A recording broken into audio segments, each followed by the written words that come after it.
Hôm nay mình sẽ làm một cái kệ để chậu bonsai mini. Vì cái kệ thời mới DIY cũng lâu lắm rồi. Mình sẽ nâng cấp để coi luôn. Mình là Nguyen. Vậy là dự án này bắt đầu thì cũng giống những video DIY về gỗ của mình gần đây, là cái nắng nóng của Sài Gòn. Làm việc xong thì người đầy mồ hôi và bụi gỗ. Thì đây là một dự án khó đối với người có công cụ đơn giản như mình. Video này cũng không phải là hướng dẫn, mà chỉ quay lại quá trình mình làm.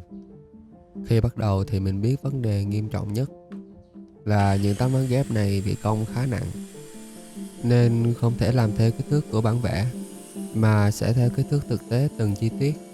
Đó là cách mình thích nghi với loại ván này. Các bạn cũng biết là mua ván gỗ ở Sài Gòn rất là khó.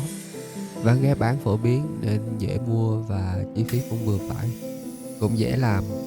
Chứ giờ cho mình tấm gỗ nguyên khối thì mình cũng chịu thôi.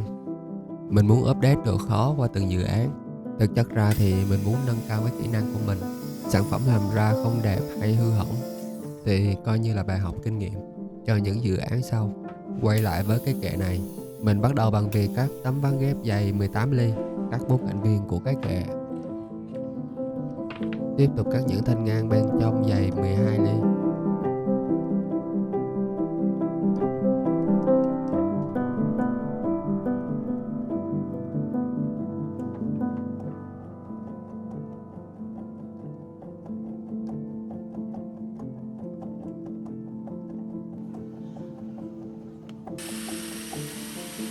Cắt góc ghép 45 độ.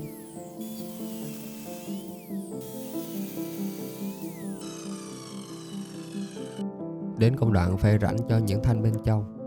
Nếu đây là xưởng làm gỗ chuyên nghiệp thì mình nghĩ việc này cực kỳ dễ dàng. Còn mình thì chỉ biết chịu khó thôi.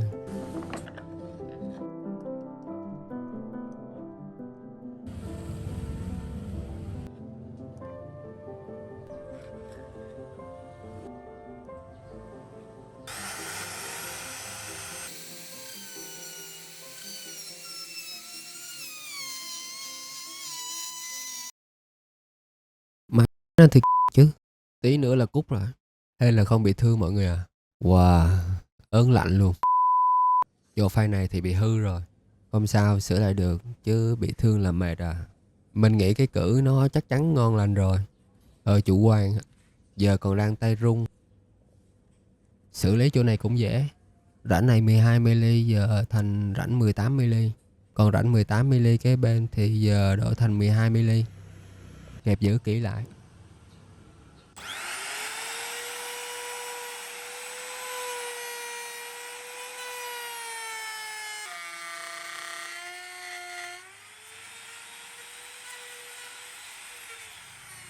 Rồi, bị sao nữa rồi.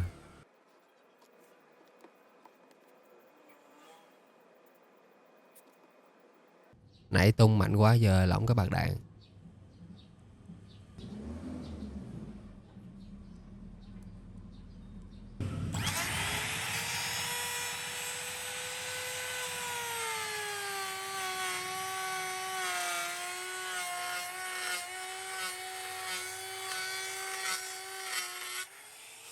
Giờ thì ngon lành đến cuối con đường.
Phay rãnh tấm trên để đi đèn led.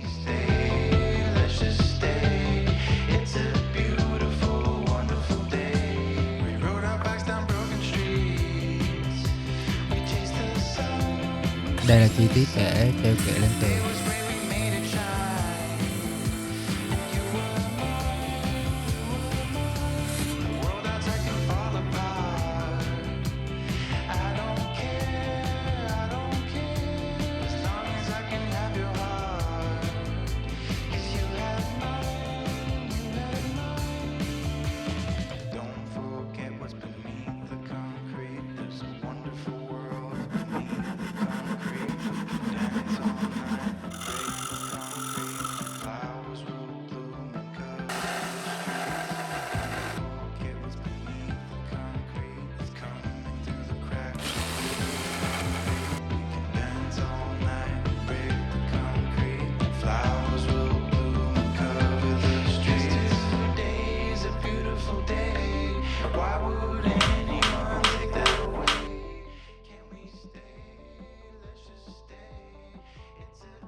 Tiếp đến là đi vào những thanh ngang bên trong.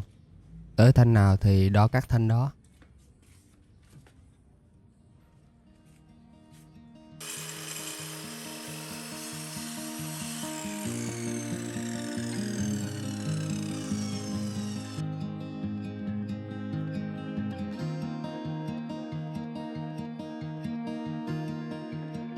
Và cắt bỏ những phần này, nhưng mình cũng chưa biết làm sao. Mình chỉ có mấy các bàn này. Cứ như vậy thì không cắt được. Tính một hồi thì mình nghĩ ra được một kế.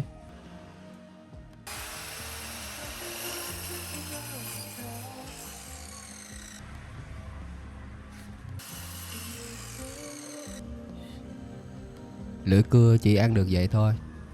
Mình thấy như vậy là khá ok rồi. Chỉ cần cưa bằng tay thêm một chút là mình sẽ được một đường cưa trọn vẹn.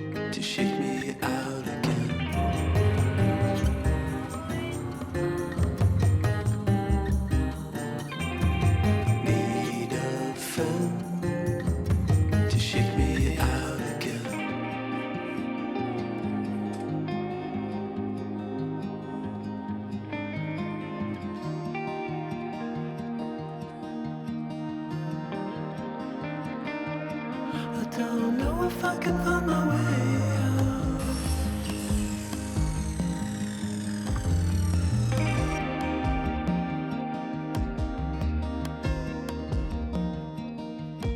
In this tiny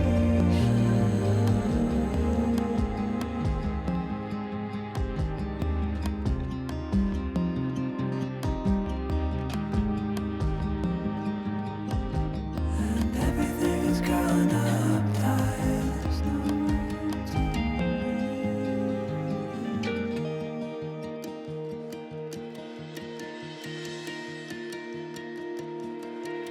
to fall into the ocean.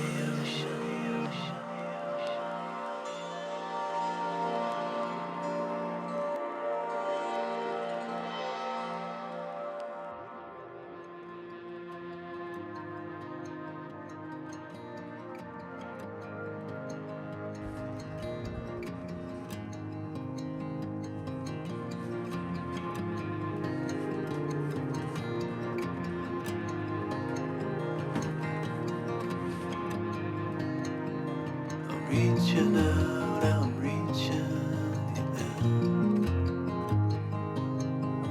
The water is rising over me. The water is rising. It's coming. I'm reaching out, I'm reaching in. The water is rising over me. The water is rising. I'm reaching. It's coming. I'm reaching. The water is rising. I'm reaching out. I'm reaching. It's coming in. The water is rising over me. I'm reaching out. I'm reaching. It's coming.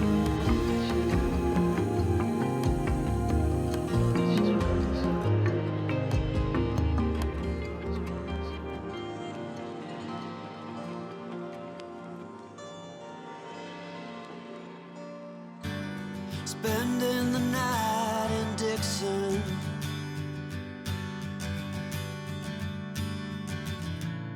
60-odd miles from a plan.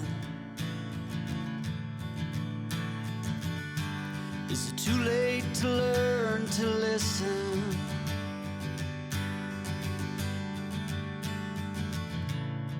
Too late to be less a man.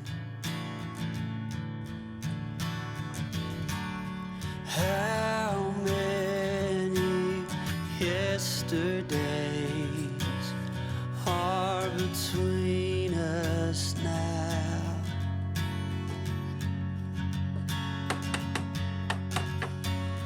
How many yesterdays are between us now?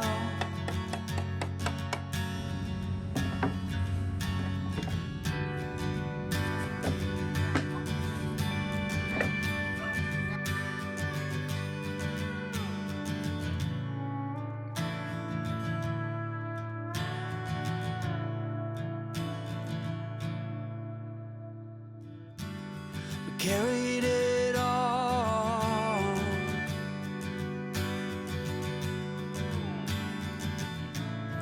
Cobbling miles as we go.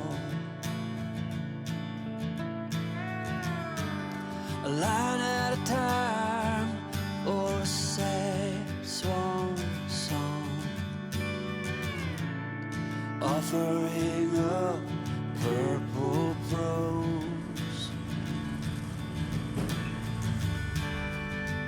And I'd find you if I could, invite you to the final act. But I think it's understood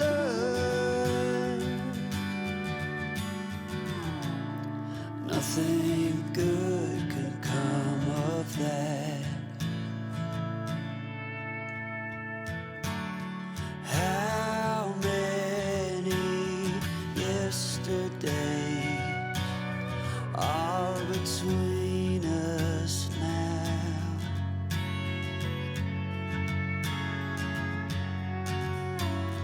How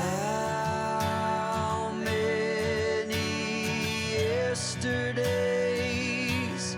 are between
Loay hoay gắn lên tường, cuối cùng cũng xong rồi mọi người.